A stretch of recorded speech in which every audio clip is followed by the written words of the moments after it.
Welcome to 99 TV. నేను Devulapalli Mohan, journalist and jurist, మాజీ RTI commissioner doctor Vijayababu గారి వీటాక్స్ కార్యక్రమానికి స్వాగతం. సార్ నమస్కారం. సార్ 22A చట్టాన్ని బూచిగా చూపిస్తూ పిడుగుపాటులాగా ప్రైవేటు భూముల్ని, అలాగే అనుమతి ఉన్న భూముల్ని కూడా 70-80 ఏళ్లుగా చలామణిలో ఉన్నటువంటి భూముల్ని 22A జాబితాలోకి తీసుకురావటం వల్ల లక్షలాది మంది బాధితులు చాలా ఒక వెల్లువల వస్తున్నటువంటి బాధితుల ఫిర్యాదులతో 99 టీవీ గత వారం రోజులుగా వరుస డిబేట్లు పెడుతున్నటువంటి సంగతి మనకు తెలిసిందే. ఎక్స్పర్ట్స్ ఒపీనియన్ కూడా తీసుకుంటున్నాము. ఇక ఈరోజు డిబేట్లో కూడా మన ఆర్టీఐ మాజీ కమిషనర్ విజయబాబు గారితో పాటు రిటైర్డ్ డిస్ట్రిక్ట్ రిజిస్ట్రార్ విష్ణువర్ధన్ రాజు గారితో కూడా మరిన్ని వివరాలు తెలుసుకునే ప్రయత్నం చేద్దాము. మనతో జాయిన్ అవుతున్నారు జూమ్లో రిటైర్డ్ డిస్ట్రిక్ట్ రిజిస్ట్రార్ విష్ణువర్ధన్ రాజు గారు. సార్ నమస్కారం అండి. అయితే ఇక్కడ సార్ దళారీ వ్యవస్థ అనేటువంటిది బాగా విపరీతంగా ఇదవ్వటం, దాంతో ఆత్మహత్యలు పెరిగిపోతున్నాయి అనేటువంటి కథనాలు వినిపిస్తున్నాయి. ఒక పక్క ఏంటంటే హైకోర్టు దీన్ని చట్టబద్ధం అంటోంది, అనవసరంగా మీడియానే ప్రచారం చేస్తోంది అని అంటూ మీరు మా దగ్గర రండి, మేము సమస్యలు పరిష్కరిస్తాము అనేలాగా ఒక ఇది బ్రైబ్కి పాల్పడుతున్నారు అనేటువంటి ఇవి వినిపిస్తున్నాయి. అసలు బ్రిటిషర్స్ కాలం నుంచి ఉన్నటువంటి చట్టం అసలు ఇప్పుడు ఎందుకు వివాదాస్పదమైంది? ఈ అంశాలన్నీ మాట్లాడే ముందు ఒకసారి సీనియర్ అయినటువంటి ఆయన డిస్ట్రిక్ట్ రిజిస్ట్రార్ విష్ణువర్ధన్ రాజు గారి ఒపీనియన్ తీసుకున్నాం. సార్ నమస్కారం విష్ణువర్ధన్ రాజు గారు. సార్ వాయిస్ వినిపిస్తుందండి? ఆయన సెట్ చేసుకుంటున్నారు సార్. అదే సార్, ఇప్పుడు మనం గత వారం రోజుల నుంచి మీరు డిబేట్స్ పెడుతున్నారు. వాటిలో అసలు అనుమతులు ఉన్నా కూడా రిజిస్ట్రేషన్ ఎందుకు ఆగిపోతుంది? మున్సిపల్ ఆఫీస్ నుంచి ముఖ్యమంత్రి పేషీ దాకా అసలు ఆ ఉన్న చైన్ ఏంటి? తర్వాత ఆర్టీఐ ద్వారా అడగాల్సినటువంటి సమాచారం ఏంటి? ఇలా బాధితులకు రకరకాలుగా మనం ఇన్ఫర్మేషన్ ఇస్తూ వస్తున్నాం. అసలు 22A కీలక న్యాయ సూత్రాలు ఏంటి? ఈ విష వలయాన్ని ఎలా ఛేదించాలి? లంచం డిమాండ్ చేస్తే అసలు శిక్ష ఏంటి? శిక్ష విధించిన కేసులు ఏమైనా ఉన్నాయా? రిఫరెన్స్ కేసులు?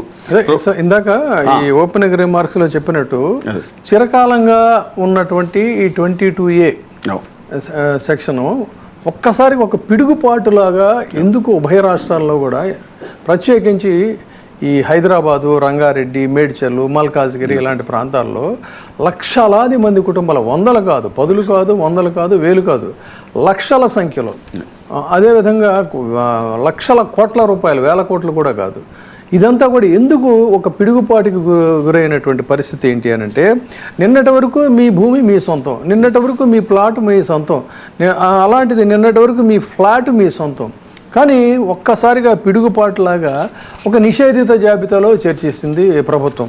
ముఖ్యంగా చెప్పాలంటే ఇక్కడ చూసుకున్నట్టయితే ఒకే రాత్రిలో అనాథాశ్రమాలు, విద్యా సంస్థలు, ప్రైవేట్ ఆస్తుల భూములు తెల్లారేసరికి నిషేధిత జాబితాలో చేరిపోయినటువంటి పరిస్థితి. ఇప్పుడు నేను చెప్పినటువంటి దీంట్లో గతంలో హుడా ఆమోదించిన లేఅవుట్లు, తర్వాత వాళ్ళు ఆల్రెడీ పే చేసినటువంటి ఇవన్నీ కూడా ఎందుకు ఒక మాయాజాలంలాగా ఇది ఈ ట్రాప్లోకి పడిపోయింది అనేటువంటిదే మనం రోజు డిస్కస్ చేస్తున్నాం కొన్ని రోజులు. ఎందుకంటే రోజు మనకి స్టూడియోలోకి బాధితులు వస్తూ ఉన్నారు.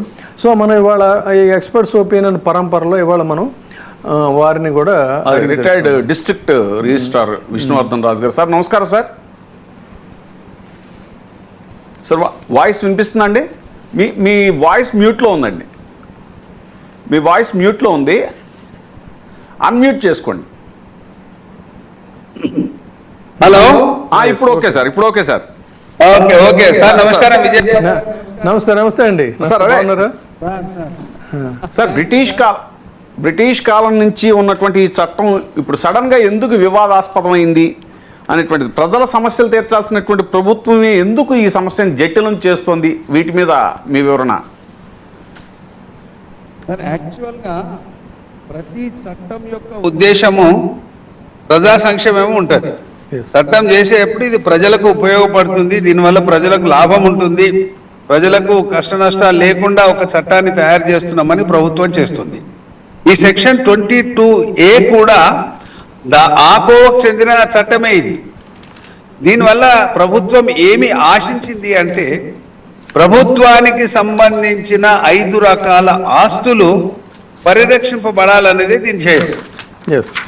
కాబట్టి ఆ ఉద్దేశంతో చేయబడిన చట్టము ప్రస్తుతం మాత్రము విపరీతమైన విమర్శలకు లోనవుతుంది. అది దీనికి కారణం ఏమిటి అనేది ఆలోచించాలి. చట్టం మందు మెడిసిన్ బాగానే ఉంటుంది, బట్ మెడిసిన్ వల్ల సైడ్ ఎఫెక్ట్స్ ఎక్కువగా రాకూడదు. కానీ ప్రస్తుతం ఈ సైడ్ ఎఫెక్ట్స్ ఎక్కువగా వస్తున్నట్లుగా మనకు ప్రజల నుంచి తెలుస్తున్నది, అదేవిధంగా ఇతర మాధ్యమాల నుంచి కూడా తెలుస్తున్నది. కాబట్టి దీని గురించి తప్పకుండా సీరియస్గా ఆలోచించాల్సిన అవసరం ఉంది. అది సార్ అదండి, ఇప్పుడు ఇది రక్షణ కవచమా లేకపోతే వస్తువుల ఆయుధమా అనేలాగా ఒక చర్చ జరుగుతుంది. దీని మీద మీరు ఏమంటారు ఒక సీనియర్ రెవెన్యూ ఆఫీసర్గా? సార్ మీకు ఇప్పుడే చెప్పడం జరిగింది, దీని ఇంటెన్షన్ ఆఫ్ ద యాక్ట్ అంటే చట్టం యొక్క లక్ష్యము ఉద్దేశము ప్రజా సంక్షేమమే, ప్రజల యొక్క శ్రేయస్సే, అందులో ఏమీ అనుమానం లేదు. కానీ ప్రస్తుతం ఏదైతే ఈ చట్టం యొక్క ఈ మలుపు తీసుకున్నదో ఈ అక్టోబర్, నవంబర్, డిసెంబర్, జనవరి ఈ 4 నెలలుగా అంటే 2025 అక్టోబర్ నుంచి స్టార్ట్ అయిన ఈ గొడవ ఇంకా ఇప్పటి వరకు అది రగులుతూనే ఉంది. దీనివల్ల ఏమి జరిగింది అంటే ప్రభుత్వ భూములకు సంబంధించిన సమగ్రమైన ఆ యొక్క నివేదికలు లేదా లిస్టు తయారు చేయాలి అని ప్రభుత్వం సంకల్పించి కలెక్టర్లకు ఆదేశాలు ఇవ్వడం జరిగింది. కలెక్టర్లు మరి సరే వాళ్ళు ఏ విధంగా చేసిండ్రు అని మనం ఇక్కడ కామెంట్ చేయడం సమంజసం కాదు. వాళ్ళు ఏం చేశారంటే లిస్టులను తయారు చేసి కమిషనర్ అండ్ ఇన్స్పెక్టర్ జనరల్ వారికి పంపడం జరిగింది. లిస్టులలో ఉన్న ఆ యొక్క పర్టికులర్స్ ఆ వివరాలు చూసినట్టయితే దాదాపు ఒక 20% వరకు చాలా డిస్ప్యూటెడ్ ప్రాపర్టీస్ అందులో వచ్చాయి. డిస్ప్యూటెడ్ ప్రాపర్టీస్ అంటే అంతఃపూర్వమే రిజిస్ట్రేషన్ అయ్యి ఉన్న ప్రాపర్టీస్ ఒకటి, ప్రభుత్వ భూములు కానివి కొన్ని, ప్రభుత్వంకు ఆసక్తి లేనివి, సీలింగ్ పరిధిలో లేనివి, గవర్నమెంట్ కానీ ఇవన్నీ కూడా అందులోకి రావడం జరిగింది. అంటే నేను చెప్పేది ఏమిటి అంటే వాస్తవంగా అంతఃపూర్వము ప్రైవేట్ భూములుగా గుర్తింపబడిన భూముల్లో చాలా వరకు ఇప్పుడు నిషేధిత భూముల జాబితాలో చేర్చడం జరిగింది. ఇది ఎందుకు జరిగింది ఏమిటి అనేది మనము అంత డెప్త్కు ఇప్పుడు ఈ పరిస్థితులలో పోలేము. కానీ జరిగిందా లేదా అంటే ఒక అద్దం పగిలిందా లేదా అని మనము ఒక సింగిల్ ప్రశ్న వేస్తే పగిలింది అని ఎలాగైతే చిన్నపిల్లవాడు చెప్తాడో ఇది కూడా అంతే. తప్పకుండా భూములు అంటే నిషేధిత జాబితాలో అవసరం లేని భూములను కూడా నిషేధిత జాబితాలో సెక్షన్ 22A ప్రకారం అందులో ఇంక్లూడ్ చేయడం జరిగింది. దీనివల్ల ప్రజలకు విపరీతమైన ఇబ్బంది కలుగుతున్నది. మీరు అన్నట్టుగా అవసరం లేకపోయిన భూముల్ని కూడా నిషేధిత జాబితాలో చేర్చారు. అందులో చూసుకున్నట్లయితే అనాథాశ్రమాలు ఉన్నాయి, విద్యా సంస్థలు ఉన్నాయి, ప్రైవేట్ భూములు కూడా ఉన్నాయి. బాధితులు అడుగుతున్నటువంటి ప్రశ్న ఏంటంటే ఒక మధ్యతరగతి కుటుంబం జీవితాంతం కూడా మేము కూడబెట్టినటువంటి ఆస్తితో ఒక ఫ్లాట్ కొనుగోలు చేసాం, ప్రభుత్వ కార్యాలయంలో స్టాంప్ డ్యూటీ చెల్లించాం, సబ్ రిజిస్ట్రార్కి రిజిస్ట్రేషన్ చేశాడు, మున్సిపల్ అనుమతి వచ్చింది, బ్యాంకు లోన్ శాంక్షన్ అయింది, విద్యుత్ కనెక్షన్ వచ్చింది, నీటి కనెక్షన్ వచ్చింది, ప్రాపర్టీ ట్యాక్స్ కూడా చెల్లిస్తూ ఉన్నాం. అయితే ఇవన్నీ కూడా చెల్లిస్తూ ఉన్నాయి, ప్రభుత్వం రిసీవ్ చేసుకుంటా ఉంది. అలాంటిది ఉన్నటువంటి ఆల్ సడన్ ఏంటంటే ఇది మీ భూమి కాదు, ఇది 22Aలో ఉందన్నారు. అప్పుడు వీళ్ళు అడుగుతున్న ప్రశ్నలు ఏంటంటే అప్పుడు ప్రభుత్వం తీసుకున్న స్టాంప్ డ్యూటీ అనేటువంటిది మరి చట్టబద్ధమేనా, ఇచ్చిన నిర్మాణానికి అనుమతి ఇచ్చారు కదా అది మరి చట్టబద్ధమేనా, వసూలు చేసిన ఆస్తి పన్ను చట్టబద్ధమేనా, అవన్నీ చట్టబద్ధమైనప్పుడు మా ఆస్తి ఎలా నిషేధితం అవుతుంది అనేటువంటిది అది వాళ్ళు వేస్తున్న ప్రశ్న. రాజు గారు సార్ ఇది విజయబాబు గారు చాలా కోర్ అంశాన్ని మీరు టచ్ చేసిండ్రు. Really it's really very nice. విషయము వాస్తవంగా కూడా 10 సంవత్సరాల నుంచి అంటే ఒక 10 సంవత్సరాలు 20, 30, 40, 50 సంవత్సరాల 70 కూడా ఉన్నాయి 70 కూడా ఉన్నాయి స్వాధీనంలో ఉన్న భూములను అంటే ప్లాట్లను ఇళ్లను ఈరోజు అకస్మాత్తుగా ఏ విధంగా మీరు ప్రొహిబిషన్లో పెట్టారు అన్నది పెద్ద ప్రశ్న. ఇవన్నీ కూడా మేము బేసికల్గా ఎల్ఆర్ఎస్ స్కీమ్ పెట్టినప్పుడు కూడా ఈ ప్రశ్న వేయడం జరిగింది. రిజిస్ట్రేషన్లు మానేస్తే అంటే ఆక్సిజన్ ముక్కు మూస్తే ఏ విధంగానైతే మనిషికి ఆక్సిజన్ లేకుండా చనిపోతాడో ఈ స్కీమ్లో అటు ఎల్ఆర్ఎస్ కావచ్చు, లేదు ఇప్పుడు ఈ 22A కావచ్చు, దీనివల్ల ఏమవుతుంది, రిజిస్ట్రేషన్లు ఆపేస్తున్నారు. రిజిస్ట్రేషన్లు ఆపివేయడం వల్ల ఒక సామాన్య మానవునికి, కామన్ మ్యాన్, వాడు ఒక లేబరర్ అయి ఉండొచ్చు, ఒక చిరుద్యోగి ఉండొచ్చు, ఎవరైనా కావచ్చు, వాళ్లకు జీవితంలో వాళ్ళకున్న ఏకైక ఆస్తి అనేది డిస్ప్యూట్లో పడిపోతుంది, వివాదంలో పడిపోతుంది. ప్రశ్న ఏమిటి అంటే ఇంతకాలంగా ప్రభుత్వం లేదా, ప్రభుత్వ ఏజెన్సీలు కాదా, ఒక ప్రాపర్టీని ఓనర్ కావాలి అని అంటే ఫస్ట్ స్టేజ్ రిజిస్ట్రేషన్ చేసేది కూడా గవర్నమెంట్ ఏజెన్సీనే. ఆ తర్వాత ఇల్లు కట్టుకోవాలి అంటే మున్సిపాలిటీ వాళ్ళు, ఇల్లు కట్టుకున్న తర్వాత ఎలక్ట్రిసిటీ ఇవ్వాలంటే ఎలక్ట్రిసిటీ బోర్డు వాళ్ళు, ఆ తర్వాత డ్రైనేజ్ ఇస్తారు సివరేజ్ బోర్డు వాళ్ళు, ఆ తర్వాత రోడ్లు వేస్తారు పీడబ్ల్యూడి వాళ్ళు. ఈ విధంగా అన్ని ఏజెన్సీస్ కలిసి కొన్ని దశాబ్దాలుగా ఆ ఆస్తిని గుర్తించి ఇది ప్రైవేట్ ఆస్తిగా భావించి ప్రజల నుంచి పన్నులు వసూలు చేసి అకస్మాత్తుగా period of 50 years, 20 years, 30 years, 40 years ఇది ప్రభుత్వ భూమి అని ప్రజల్ని ఇబ్బంది పెట్టడంలో ఉద్దేశం ఏమిటి? ఒకటి, అసలు ఇంతకాలంగా రిజిస్ట్రేషన్, మున్సిపాలిటీ, ఎలక్ట్రిసిటీ, పీడబ్ల్యూడి, ఆర్ఎండ్బి, సెవరేజెస్ వాళ్ళు, ఇలా రకరకాల ఏజెన్సీస్ ఏదైతే ఉన్నాయో అవి ప్రభుత్వ వ్యవస్థలు కావా? ఒకవేళ ఉన్నట్టయితే వీళ్ళంతా కళ్ళు మూసుకొని ఉన్నారా? మరి వాళ్ళకు మీరు ఏం శిక్ష ఇచ్చిండ్రు? అసలు ప్రభుత్వ భూములను గుర్తించడంలో ఇంతకాలం ప్రభుత్వం ఎందుకు ఉదాసీనంగా ఉంది? ఇవన్నీ ప్రశ్నలు మనకు మొలకెత్తున్నాయి. ఇవన్నిటికి జవాబు చెప్పాలి. లక్షల మంది ఉన్నారు, లక్షల మందికి కలుగుతున్న ఇబ్బందిని ఈరోజు మేము 22A సెక్షన్ తీసుకొని వచ్చినాము, దాన్ని స్ట్రిక్ట్గా ఇంప్లిమెంట్ చేస్తున్నాము అంటే గతంలో మీరు ఎందుకు చేయలేదు? గతంలో ఉన్న ప్రభుత్వాలు కావా అవి? అవేమన్నా ప్రైవేట్ సంస్థలా? అక్కడ పనిచేసిన వాళ్ళు ఏమన్నా చిరుద్యోగులు, ప్రైవేట్ ఉద్యోగులా? ప్రతి ఒక్కరూ ఇందులో ఇన్వాల్వ్ అయ్యి, గవర్నమెంట్ పూర్తిగా ఇన్వాల్వ్ అయ్యి పీకల్లో దానికి ఇన్వాల్వ్ అయిన ఇష్యూలో ఇవాళ ఎందుకు ఇంత ఇబ్బంది పెడుతున్నది గవర్నమెంట్? ఏం అవసరం? ఇప్పుడు ఇది ప్రతి ఒక్క ప్లాట్ కూడా ఒక ప్రాణంతో సమానం. అది కనుక రిజిస్ట్రేషన్ కాలేదు అన్న మరునాడు వాడు సూసైడ్ చేసుకునే అవకాశం కూడా ఉన్నది. ఇది ప్రభుత్వం తప్పకుండా ఆలోచించాలి. ఒక వ్యాలిడ్ పాయింట్ తీసుకొచ్చారు, సూసైడ్ చేసుకుంటున్నారని చెప్పని. Absolutely correct. నేను వెనుక కూడా పోను. ఒక అతను ఒక అపార్ట్మెంట్ రిజిస్ట్రేషన్ కాలేదని ఇటీవల కాలంలో సూసైడ్ చేసుకున్నాడు. Who is going to compensate that? Yes, ఒకటే కాదండి, ఇలాంటి ఆత్మహత్యలు చేసుకున్న సంఘటనలు కూడా. ఒకళ్ళేమో ఈ బ్యాంకు లోన్లు కట్టలేక తర్వాత పెళ్లి చేసుకుందామని చెప్పని అంతా సెట్ చేసుకున్న తర్వాత పెళ్ళిళ్ళు ఆగిపోయినటువంటి పరిస్థితులు ఉన్నాయి. తర్వాత వృద్ధాప్యంలో ఇదంతా కూడా మొత్తం సేల్ చేసేసుకొని ఒక పీస్ఫుల్ లైఫ్ లీడ్ చేద్దాం అనుకున్నటువంటి వాళ్ళకి లేకుండా పోయింది. సరే వీళ్ళేదో ఎక్కడికో వెళ్ళిపోతూ పిల్లలకి ఇద్దామని చెప్పి అనుకుంటే అది లేకుండా పోయింది. ఇలాంటి కథలు, దీనగాథలు చాలా ఉన్నాయి. ముఖ్యంగా సూసైడ్స్కి సంబంధించి చాలా కేసులు ఉన్నాయి. అయితే ఇక్కడ వీళ్ళేం బుకాయిస్తున్నారంటే ప్రతిదాన్ని తీసుకొచ్చి దీనికి లింక్ పెడుతున్నారు. ఆ ఆత్మహత్యలకేను ఆ మరణాలకి దీనికి సంబంధం లేదని చెప్పన్నారు.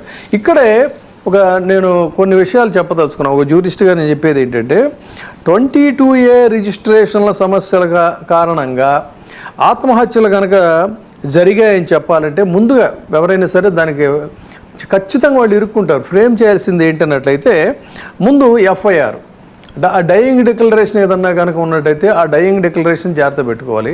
దాని మీద FIR నమోదు చేయించాలి, పంచనామా జరిపించాలి. సూసైడ్ నోట్ ఉంటే అది ఇప్పుడు నేను చెప్పింది దాన్ని డెఫినెట్గా దాన్ని జాగ్రత్తగా పెట్టుకోవాల్సినటువంటి అవసరం ఉంది. తర్వాత ఫ్యామిలీ మెంబర్స్ యొక్క వాంగ్మూలాన్ని తీసుకోవాల్సిన అవసరం ఉంది.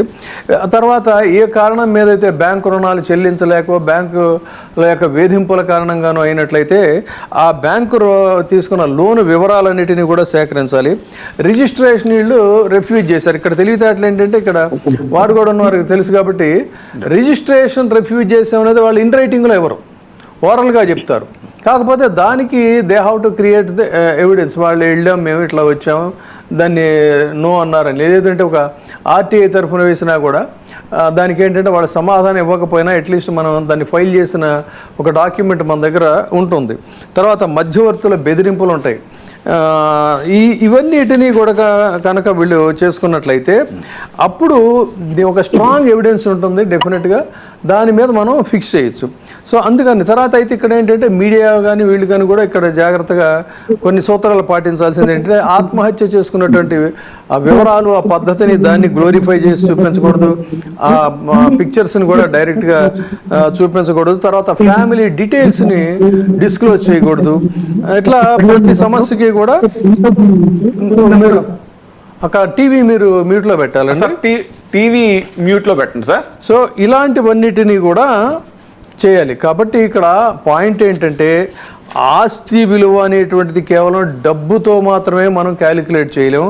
పిల్లల చదువు, కుమార్తె వివాహం, వైద్య ఖర్చులు, వృద్ధాప్య భద్రత, కుటుంబ గౌరవం, ఇలాంటివన్నీ కూడా ఈ ఆస్తులతో ముడిపడి ఉంటే ఇవాళ వాటన్నిటినీ కూడా ఒక ఓవర్ నైట్ అదంతా కూడా బతుకు ఛిద్రాన్ని చేయడానికి సర్కారే కారణం అవటం అనేటువంటిది చాలా ఇన్హ్యూమన్. తర్వాత వారికి తెలుసు మామూలుగా ఈ భూముల్లో మోస్ట్లీ మనం ఇనాం భూములు అంటాం. అట్లాగే ఇక్కడ నిజాం నవాబ్ ఇచ్చినటువంటి భూములు ఉన్నాయి, కొన్ని చోట్ల జమీందారులు ఇచ్చినటువంటి భూములు ఉన్నాయి. ఇవన్నీ కూడా వాళ్ళు ఎందుకు ఇచ్చారంటే వాళ్ళ సర్వీసెస్ని మెచ్చుకొని ఇచ్చారు. సర్వీసెస్ని మెచ్చుకొని ఆనాటి పాలకులు ఇస్తే ఈ రోజున పాలకులైన మీరు వాళ్ళకు పైసా కూడబెట్టి కొనుక్కున్నటువంటి ఇది డిస్ప్యూట్లో పెడితే దీన్ని మీరు వెంటనే హుటాహుటిన సాల్వ్ చేయాల్సింది పోయి దాన్ని మరింత కాంప్లికేట్ చేయటం వెనక ఉన్న ఉద్దేశం ఏంటి? ఎందుకు ఇలా చేస్తున్నారు? ఇన్ని దశాబ్దాలుగా లేని ఇష్యూని ఇప్పుడు ఎందుకు కాంప్లికేట్ చేస్తున్నారు? రాజుగారు చెప్పాలి. రాజుగారు సార్, ఇన్ఫాక్ట్ 22 అనేది ఎప్పటి నుంచో ఉంది, కానీ ఇటీవల కాలంలో ఏదైతే లిస్టులు సబ్మిట్ చేశారో ఆ లిస్టులలోనే చాలా లోపం ఉన్నది.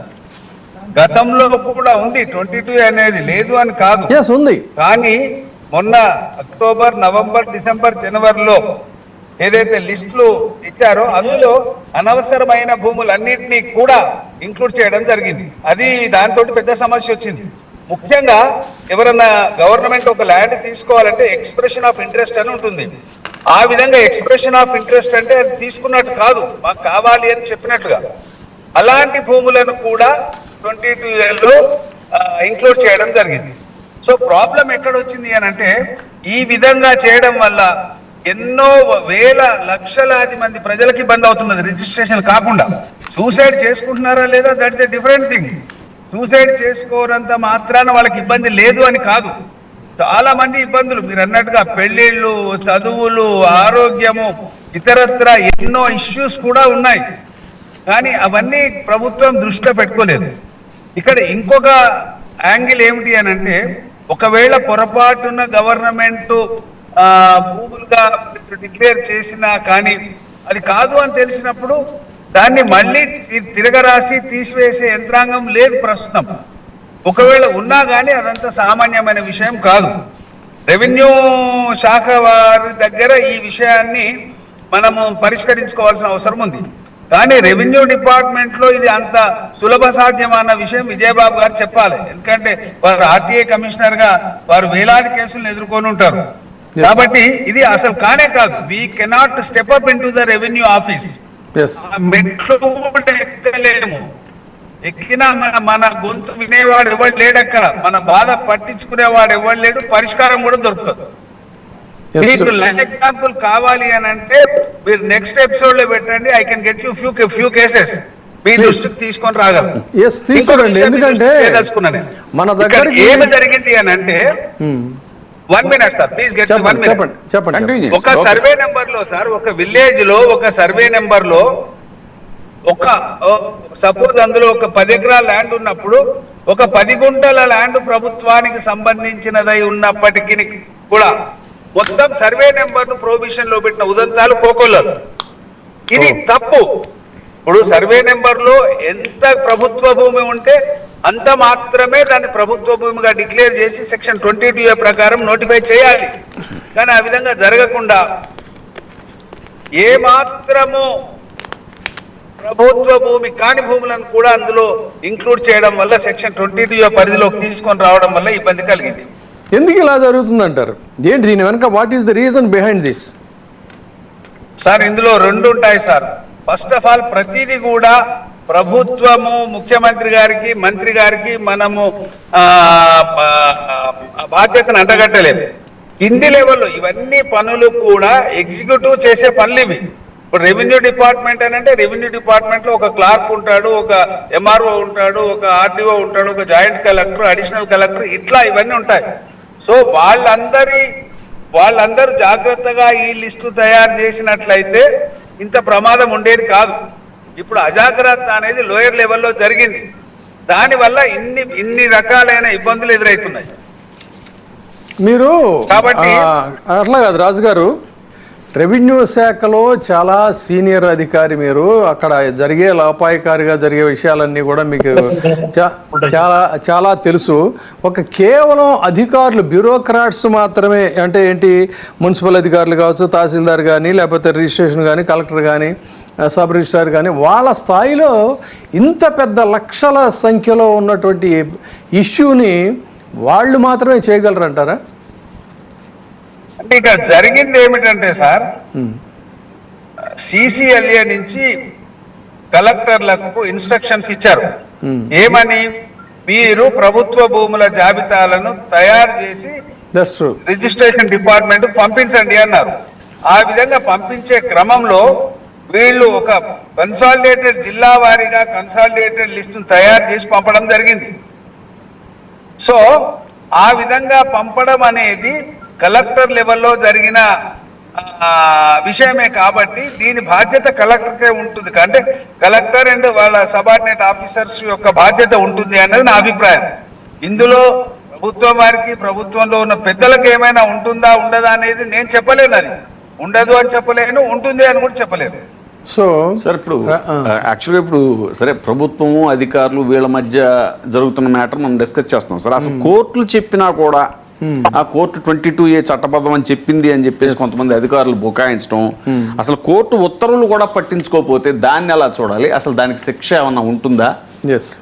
ఇప్పుడు వారు ఏమన్నారంటే కొంచెం పెద్దరికంగా చెప్తున్నారు. రాజు గారు ఏమనంటే అది ఉండొచ్చు, ఉండకపోవచ్చు, నేను చెప్పలేనని చెబుతున్నారు.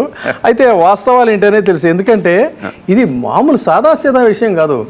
రాష్ట్రంలో ఒక శాతం జనాభా కుదేలిపోతున్నటువంటి ఒక తీవ్రమైనటువంటి సమస్య ఇది.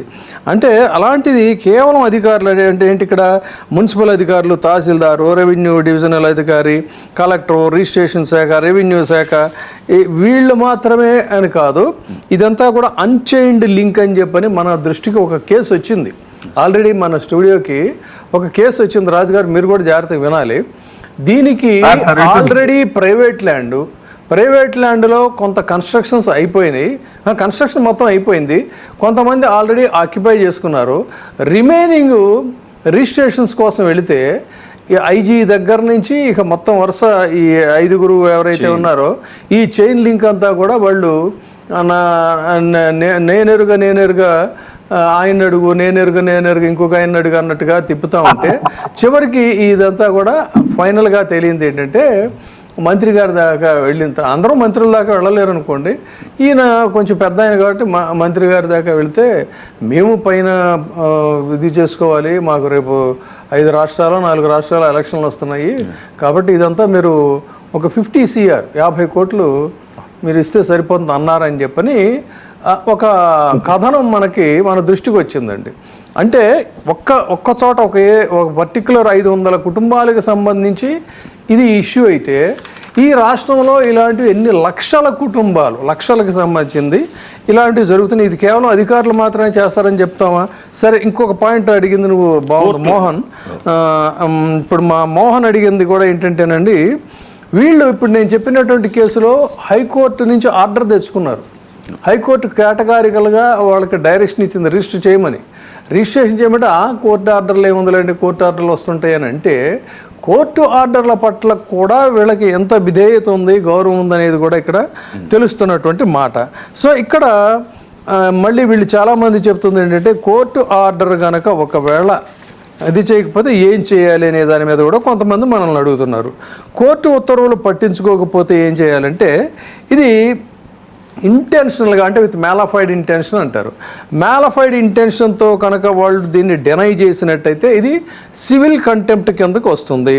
అంటే contempt of courts act 1971 section 2 subsection B ప్రకారంగా కోర్టు తీర్పు, డిక్రీ, దిశానిర్దేశం, ఉత్తర్వు, రిట్టు లేదా ఇతర ప్రక్రియలను ఉద్దేశపూర్వకంగా కనుక పాటించకపోయినట్లయితే అది సివిల్ కంటెంప్ట్ కింద అట్రాక్ట్ అవుతుంది. అంటే సెక్షన్ 12 సాధారణంగా చూసుకున్నట్లయితే, if it is proved under section 12 ప్రకారంగా వీళ్ళకి గరిష్టంగా 6 నెలల జైలు శిక్ష ఉంటుంది.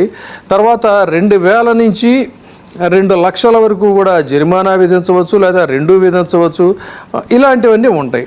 అయితే ఇక్కడ గమనించాల్సింది ఏంటంటే, ఆ కోర్టు ఉత్తర్వు స్పష్టంగా ఉందా లేదా, ఆ ఉత్తర్వు అధికారికి చేరిందా లేదా, ఆ అధికారికి దాని మీద ఒక అవగాహన ఉందా లేదా, దాన్ని అతను ఇంప్లిమెంట్ చేసేటువంటి కెపాసిటీ ఉందా లేదా, ఇంటెన్షనల్గా దాన్ని నిర్లక్ష్యం చేశాడా, with the dereliction of duties or wilful disobedience అంటారు దాన్ని. ఈ విల్ఫుల్ డిజోబీడియన్స్కి సంబంధించి కూడా సుప్రీంకోర్టులో కూడా చాలా శిక్షలు పడినటువంటి అవసరం ఉంది. అయితే ఇక్కడ ఒక గమ్మత్తైన విషయం చెప్తాను నేను.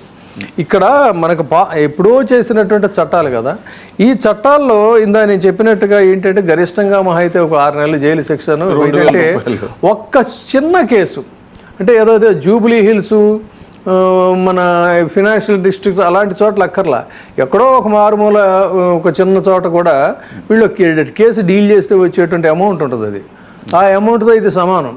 అంతేనండి రాజు గారు. సో వాళ్ళకి 6 నెలలు జైలు శిక్ష ఇది అనేది పెద్ద ఇష్యూ కాదు. సో ఇలా ఉంటుంది. అందుకని ఇలాంటి పరిస్థితుల్లో ప్రభుత్వాలు ఖచ్చితంగా దీన్ని సానుకూలంగా చేసి అపఖ్యాతి పాలవుతున్నాం మనం. రేపొద్దున ఎన్నికలు వస్తున్నాయి, లోకల్ బాడీ ఎలక్షన్లు వస్తున్నాయి, తర్వాత జనరల్ ఎలక్షన్స్ వస్తున్నాయి. ప్రజలతో 10 కాలాల పాటు మన పార్టీ మనం ఉండాలనుకుంటున్నాం అనేటప్పుడు ఇది ప్రతీదీ కూడా అవుతుందంటే ఆ మహా అయితే ఎన్ని ఓట్లు పోతాయి అనేది కాదు. ఇది ఇంపాక్ట్ అనేది ఉంటుంది, ఖచ్చితంగా సమాజం మీద ఫోకస్ అవుతుంది. కాబట్టి దీన్ని గమనించి ప్రభుత్వం ఎక్కడైనా సరే సానుకూలంగా స్పందించి వెంటనే తక్షణం సానుకూలమైనటువంటి నిర్ణయం తీసుకుంటే ప్రజలు హర్షిస్తారు. కోర్టులు కూడా ఇవి గమనిస్తున్నటువంటి పరిస్థితి ఉంది. కోర్టు ఆదేశాలు కనుక ఒకవేళ ఇది వీళ్ళు యాక్సెప్ట్ చేయకపోతే మరి ఏం చేయాలి అనే దాన్ని కూడా బ్రీఫ్గా చెప్పి మళ్ళీ ఆయన దగ్గరికి వెళ్దాం. ఫస్ట్ ఏం చేయాలంటే, ఈ జడ్జిమెంట్ సర్టిఫైడ్ కాపీ అనేటువంటిది తీసుకోవాలి. సో సంబంధిత అధికారికి దాన్ని అందించాల్సిన అవసరం ఉంది. ఎక్నాలెడ్జ్మెంట్ కానీ, ఈమెయిల్ డెలివరీ కానీ, ఇన్వర్డ్ నంబర్ని దాన్ని జాగ్రత్తగా భద్రపరచుకోవాల్సిన అవసరం ఉంది. తర్వాత ఆ కోర్టు ఆర్డర్ ఇంప్లిమెంట్ చేయడానికి ఒక పర్టికులర్ పీరియడ్ ఉంటుంది. ఆ పర్టికులర్ పీరియడ్ గడువు వరకు కూడా వేచి చూడాలి. ఆ గడువు ముగిసిన తర్వాత లీగల్ నోటీస్ ఇవ్వాల్సి ఉంటుంది. తర్వాత కాంప్లైన్సీ పిటిషన్ లేదా క్లారిఫికేషన్ అప్లికేషన్ అవసరమైతే దాన్ని కూడా దాఖలు చేయాలి. ఉద్దేశపూర్వక అవిధేయత అంటాం దాన్ని, అంటే అది కనుక స్పష్టమైతే కంటెంప్ట్ ఆఫ్ కేసు అనేటువంటిది దాఖలు చేయాలి. దానికి బాధ్యత వహించేటువంటి అధికారుల పేర్లు, అంటే రెస్పాండెంట్ చేర్చే అంశాన్ని కూడా న్యాయవాది ఖచ్చితంగా పరిశీలించాల్సినటువంటి అవసరం ఉంటుంది. ఫైలు ఒక అధికారి నుంచి ఇంకొక అధికారికి బదిలీ చేసిన తర్వాత తప్పించుకునేటువంటి అవకాశం ఉండదు. దానికి సంబంధించి అవసరమైతే ఆర్టీఐ ద్వారా కూడా ఈ డీటెయిల్స్ అడిగి తీసుకోవాలి. ఇవన్నీ చేసి కోర్టు రిజిస్ట్రేషన్ చేసినట్లయితే అప్పుడు కాంప్లైన్స్ అఫిడవిట్ అనేటువంటి దీన్ని దాఖలు చేయాల్సినటువంటి అవసరం ఉంటుంది. సో ఇదంతా కూడా అడ్వకేట్స్ వాళ్ళకి చెప్పి దాన్ని వాళ్ళు గైడ్ చేస్తారు. ఇది బ్రీఫ్గా మన వీక్షకులుగా అర్థం అవటం కోసం అని చెప్పి నేను చాలా సింపుల్ ఫార్మేట్లో చెప్పాను. సో ఇప్పుడు మళ్ళీ మనం బ్యాక్ టు ఒకే సర్వే నెంబర్లో కొంతమందికి రిజిస్ట్రేషను, కొంతమందికి ఏమో రిజిస్ట్రేషన్ కావట్లేదు. దీన్ని ఎలా చూడాలి రాజుగారు? సార్, అది మీరు చాలా జెన్యూన్ ప్రాబ్లం కోట్ చేస్తున్నారు. ఇప్పుడు ఒక సర్వే నెంబర్ లో కొంత ల్యాండ్ ప్రభుత్వ భూమి ఉండవచ్చు, కానీ దాన్ని అంతవరకు మాత్రమే ప్రభుత్వ భూమిగా గుర్తించి దాన్ని 22A లో కాకుండా సర్వే నెంబర్లో కొంత భూమి చేసి కొంత భూమి చేయట్లేదు అన్నది బహుశా ఇది అర్బన్ ల్యాండ్ సీలింగ్ కు సంబంధించిన క్వశ్చన్. ఇది అర్బన్ ల్యాండ్ సీలింగ్ ప్రకారము ఒక ల్యాండ్ ఒక సర్వే నెంబర్ లో కొంత ల్యాండ్ ఉంటుంది, అందులో కొంత సీలింగ్ సర్ప్లస్ ల్యాండ్ గా ఉంటుంది, దాన్ని 22A నమోదు చేస్తారు. మిగతాది ప్రైవేట్ వ్యక్తి పేరు మీద ఉంటుంది కాబట్టి ఆ ప్రైవేట్ వ్యక్తి అమ్ముకోవడానికి రిజిస్టర్ చేయడానికి ఏ రకమైన ఇబ్బంది ఉండదు. బహుశా మీరు అడిగిన ప్రశ్న దానికి సంబంధించింది అయి ఉంటుందని నా అభిప్రాయం. తర్వాత ఇందాక సార్ చెప్పినట్టుగా, విజయబాబు గారు చెప్పినట్టుగా కోర్టుకు పోతే ఏమిటి అనేది చెప్పారు, చాలా బాగా చాలా వివరంగా స్పష్టంగా చెప్పారు. బట్ నా క్వశ్చన్ ఏమిటి అని అంటే, కోర్టుకు పోవడము అనేది అది బాగానే ఉంటుంది చెప్పడానికి, కానీ పరిష్కారం ఎప్పుడు వస్తుంది? అది కరెక్ట్. పదాలు మారినా కోర్టు నుంచి మనకు రిలీఫ్ రావట్లేదు. కరెక్ట్. ఇంకొకటి, కోర్టు అనేది సింగిల్ కోర్టు కాదు, there are so many appellate courts. కాబట్టి ఈ అవస్థ, ఈ బాధ ఎవడు పడాలి, ఎందుకు పడాలి, ఈ బాధ కారణం ఎవరు, దీనికి ఎవరిని మనము పిన్ పాయింట్ చేయాలి, నిందించాలి, లేదంటే బాధ్యులను చేయాలి? ఇక్కడి నుంచి మనం ఆలోచించాల్సిందిగా నా కోరిక. కోర్టుకు పోవచ్చు, కోర్టుకు పోతే వస్తుందా రాదా, దట్స్ ఎ డిఫరెంట్ థింగ్. ఇవాళ రేపు ఒక అడ్వకేట్ మనం మాట్లాడుకోవాలంటే కూడా మన స్థాయి సరిపోవట్లేదు. తర్వాత అడ్వకేట్ చుట్టూ తిరగలేక ఇబ్బంది, కోర్టుల మీద వాయిదాలు పడుతున్నాయి. ఈ సమస్యలన్నీ ఉన్నాయి. కాబట్టి అసలు తప్పు చేసిన వాళ్లను తప్పు సరిదిద్దుకోవాలనే ఆ యొక్క వాళ్లకు ఆదేశాలు వెళ్ళాలి గవర్నమెంట్ నుంచి. ప్రభుత్వం ఇందులో ఇంటర్ఫియర్ కావాలి. విజయబాబు గారు చెప్పినట్టుగా ఇప్పుడు ఈ ఎలక్షన్ల గురించనో దాని గురించనో ఎవరితో అన్నట్టుగా విన్నాం మనం, కానీ సరే అది వాళ్ళ విషయం. కానీ ప్రజలను ఇబ్బంది పడుతూ ప్రజల యొక్క సౌఖ్యానికి, ప్రజల యొక్క ఫండమెంటల్ రైట్స్ ను భంగం చేసి మేము ఎలక్షన్లకు పోతాము అన్నది ఒకవేళ ఉన్నట్టయితే అది ఖచ్చితంగా తప్పేది. కాబట్టి సామాన్య మానవునికి, ఒక వ్యక్తికి ఒక ప్లాట్ అనేది ఒక జీవితం అది. కాబట్టి ఆ దృష్టితోటి ప్రభుత్వము చూసి దీనికి పరిష్కారాన్ని సూచించాలి తప్ప కోర్టు పోయి తెచ్చుకోండి అది ఇది అని అంటే అది కాని పని, అది చాలా కష్టమైన పని. కరెక్ట్ అండి. ఇప్పుడు నేనంటే దాని ప్రొసీజర్ అనేటువంటిది చెప్పా, అందుకని ఇప్పుడు ఇందా నేను చెప్పినట్టు కోర్టుకి వెళ్తే మీకేమొస్తుంది, వాళ్ళే అంటున్నారంట ఏముందండి కోర్టు ఆర్డర్లు ఇలాంటివి ఏమైనా వస్తూనే ఉంటాయి అని అంటే, అసలు కోర్టు తీర్పు పట్ల వాళ్ళకి ఎంత గౌరవం ఉందనేది తెలుస్తూ ఉంది. తర్వాత దీన్ని బేస్ చేసుకుని ఇందాక వారు చెప్పినట్టు దళారీ వ్యవస్థ ఒకటి బయలుదేరింది మధ్యలో. ఈ దళారులు ఏం చేస్తారంటే వాళ్ళకి మొత్తం చల్లడి పట్టేస్తారండి. సిటీలో ఎక్కడెక్కడ ఏ ల్యాండ్స్ డిస్ప్యూట్ ఉన్నాయంటే దాన్ని వాళ్ళకి ఎలా వస్తుందనేది కూడా మనం ఊహించవచ్చు. దాని గురించి పెద్ద డీటెయిల్గా చెప్పక్కర్లా. ఆ చైన్ లింక్ కూడా వాళ్ళు ఏం చేస్తారంటే అప్రోచ్ అవుతారు. అప్రోచ్ అయ్యి చాలా బాగా మాట్లాడతారు. ఏంటి మీరు ఎక్కడ పడతారండి వాళ్ళంతా ఇదంతా కూడా, సరే ఏదో మనోడు ఉన్నాడు చెప్తాను దాన్ని మాట్లాడేద్దాం చేసేసుకోండి అని చెప్పని ఒక ₹1 కోటి ఉన్న దాన్ని వాడు ఏం చేస్తాడంటే ఒక 25 లక్షలకో 15 లక్షలకో 20 లక్షలకో అడుగుతారు, అంతే కదండి. సో దాన్ని తెగ నమ్ముకునే పరిస్థితి వస్తుంది అనమాట. దీని వెనక ఈ శక్తుల వెనక ఎవరు ఉంటారు అనేది కూడా మనం ఊహించవచ్చు. అంటే ఇది ఎంత అన్యాయం, దారుణం అనేటువంటిది ఒక డెమోక్రసీలో ఇంత దారుణంగా చట్టాలని వీటన్నిటిని కూడా ఉల్లంఘించి బహిరంగంగా ప్రజా దోపిడీ అనేటువంటిది జరుగుతున్నప్పుడు ఆ ప్రజలను ఆదుకునేటువంటి బాధ్యత పాలకులకు ఉంటుంది. దాని మీదే డెఫినెట్గా వాళ్ళు వర్క్ చేయాల్సిన అవసరం ఉంటుంది. సో ఇది ఇక్కడ మరి గమనించాల్సినటువంటి అంశం. కాబట్టి అందరూ కోర్టుకి అయితే వెళ్ళలేరు. ఇక్కడ ఇంకో పాయింట్ ఏంటంటే ఇది ఇక్కడ this is a violation of fundamental right. మనం ఇంతకుముందు కూడా చెప్పుకున్నాం, మామూలు ఆస్తి హక్కు అనేటువంటిది ఫండమెంటల్ రైట్. ఈ ఫండమెంటల్ రైట్ ఇందిరాగాంధీ గారి హయాంలో దీన్ని రిపీల్ చేశారు. రిపీల్ చేసిన తర్వాత అప్పుడు మళ్ళీ మారినటువంటి పరిస్థితుల దృష్ట్యా దాన్ని భారత రాజ్యాంగంలో ఆర్టికల్ 300A అనేటువంటి దాన్ని మళ్ళీ ఇవాల్వ్ చేసి ఆ ప్రైవేట్ ఆస్తి ఏదైతే ఉంటుందో చట్టబద్ధత అధికారంలో ఒక వ్యక్తి నుంచి ఇంకొక వ్యక్తికి ఆస్తి వెళ్ళినప్పుడు దాన్ని కాపాడుకోవటం అనేటువంటిది it is a fundamental right కింద ఆర్టికల్ 300A అనే దాన్ని పెట్టినటువంటి పరిస్థితి. కాబట్టి ఒక వ్యక్తి నుంచి అది ప్రభుత్వాధికారి కావచ్చు, మరొకరు కావచ్చు, ఇంకొక వ్యక్తి ఆస్తిని లాక్కోవటం అనేటువంటిది it is a violation of article 300A.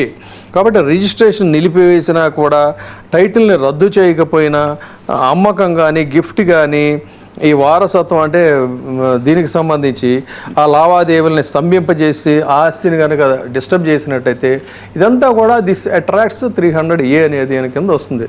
But still బహిరంగంగా ఓపెన్గా ప్రభుత్వం అంటే ప్రభుత్వ అధికారులనే కదా ప్రభుత్వం అంటే వాళ్ళే దీనికి పాల్పడుతున్నప్పుడు ఇందాక వారు చెప్పినట్టు కోర్టులకు వెళ్ళాలంటే అందరూ కోర్టులకు వెళ్ళే పరిస్థితి ఉండదు.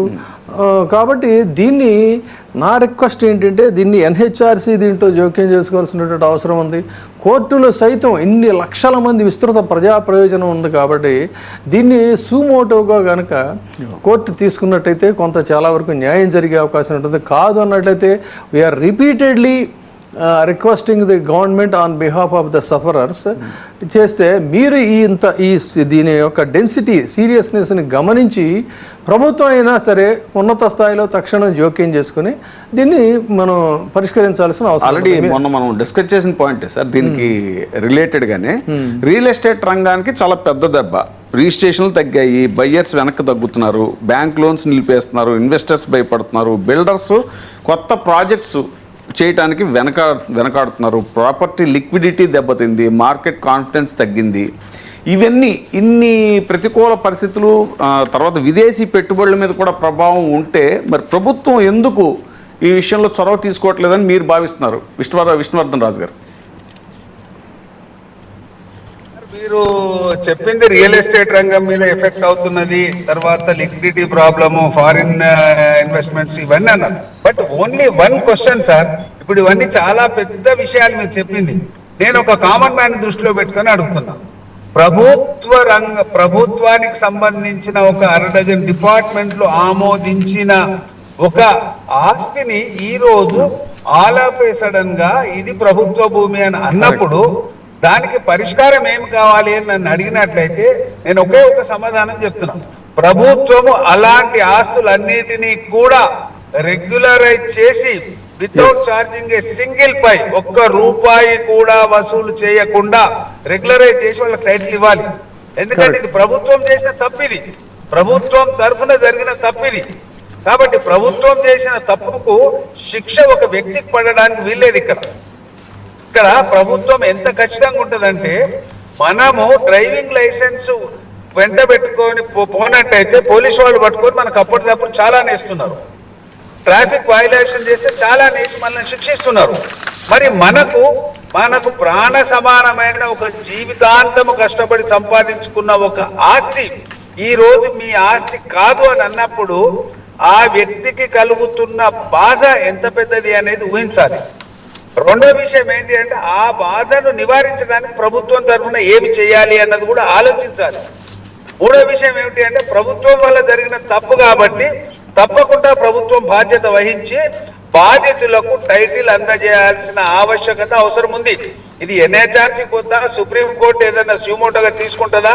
అది జరగాల్సిందే. అది లేనట్టయితే ఈ యొక్క అన్యాయం పెరిగియల్ గా జరుగుతున్నది. ఏదో ఒక స్కీమ్ వస్తున్నది, ప్రజలకు ఇబ్బంది అవుతున్నది.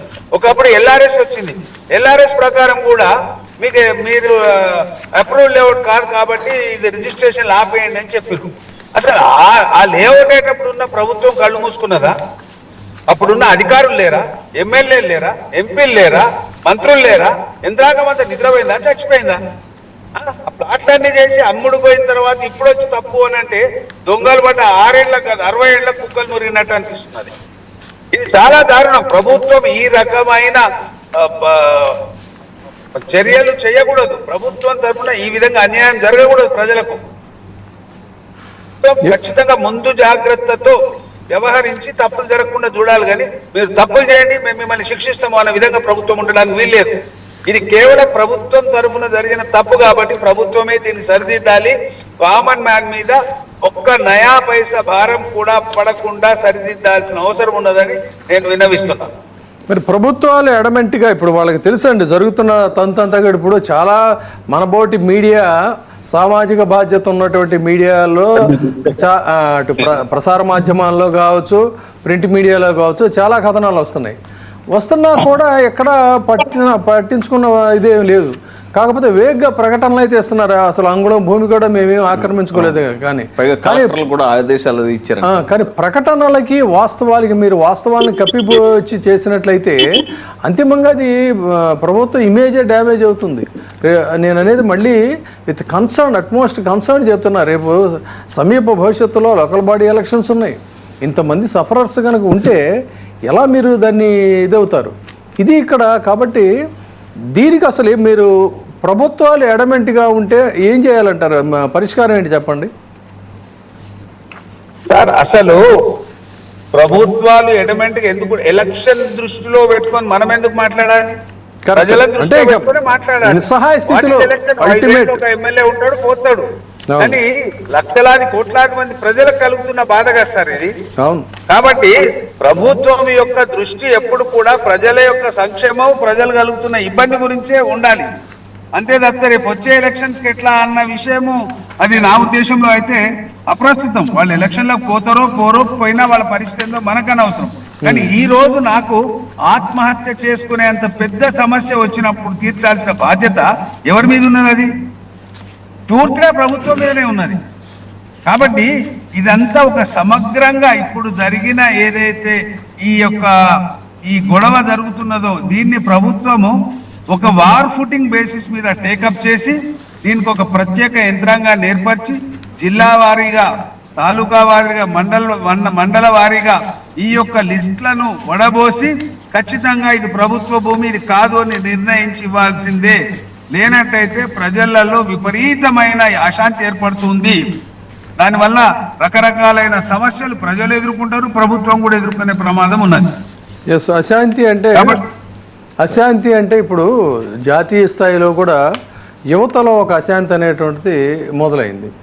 ఆ విధంగా అది కేవలం ఏంటంటే వాళ్ళ ఎడ్యుకేషన్, కెరియర్ పరంగా మొదలైనటువంటి అశాంతికి ఒక్కసారికి ఎవరు ఊహించని విధంగా ఇదైంది. కానీ ఇక్కడ కుటుంబాలే లక్షల కుటుంబాలు. ఇందా నేను చెప్పా, ఒక కేసులోనే 500 కుటుంబాలు అంటే యావత్ రాష్ట్రంలో పోనీ కనీసం 4 జిల్లాలు తీసుకున్నా కూడా భయంకరమైనటువంటి సంఖ్య అనమాట. అసలు ఊహించని సంఖ్యలో సఫరర్స్ ఉన్నారు. వీళ్ళందరూ రేపొద్దున జంజీ ఉద్యమం లాగే కనుక రోడ్ల మీదకి వస్తే పరిస్థితి ఏమవుతుంది? ఎలా ఉంటుందంటారు రాజుగారు? చాలా దారుణంగా ఉంటుంది సార్. ఇది కానీ మనకున్న దురదృష్టం ఏమిటి అని అంటే, మనము ప్రజాప్రతినిధులను ఎన్నుకునేది మన సమస్యలను వాళ్ళు తీర్చడం ఒకటి, మన సమస్యలను ప్రభుత్వం దృష్టికి తీసుకురావడం రెండు. ఈ రెండు జరుగుతున్నాయా లేదా అని ప్రశ్న మీరు వేసినట్లయితే ఖచ్చితంగా లేదు అని నేను చెప్పగలను. ఏ ప్రజాప్రతినిధి కూడా ఈ రోజు వరకు ఈ సమస్య మీద ముందుకు వచ్చిన దాఖలా లేదు. మరి మనకు గ్రామ పంచాయతీ స్థాయి నుండి కూడా ప్రజాప్రతినిధి వ్యవస్థ ఉన్నది. సర్పంచులు ఉన్నారు, మండలాధ్యక్షులు ఉన్నారు, మున్సిపల్ చైర్మన్స్ ఉన్నారు, ఎమ్మెల్యేస్ ఉన్నారు, ఎంపీస్ ఉన్నారు, ఎమ్మెల్సీలు ఉన్నారు, రాజ్యసభ సభ్యులు ఉన్నారు. వాళ్లకు బాధ్యత లేదా అని అడుగుతున్నాం. వాళ్ళు అడగాల, మా కాన్స్టిట్యూయెన్సీలో ఇంతమందికి ఈ రకమైన ఇబ్బంది కలుగుతున్నది, దీనికి మీ ప్రభుత్వం బాధ్యత వహిస్తుందా లేదా, ఈ సమస్యను తీరుస్తుందా లేదా అని వాళ్ళు లేవనెత్తినప్పుడు పరిష్కారం వస్తుంది. లేకుండా జడ్జీలు వస్తాయి, జడ్లు కూడా వస్తాయి, తప్పదని. ఎవరికైతే కడుపులో ఆకలి అవుతుందో వాడు తీవ్రవాదిగా మారక తప్పదు.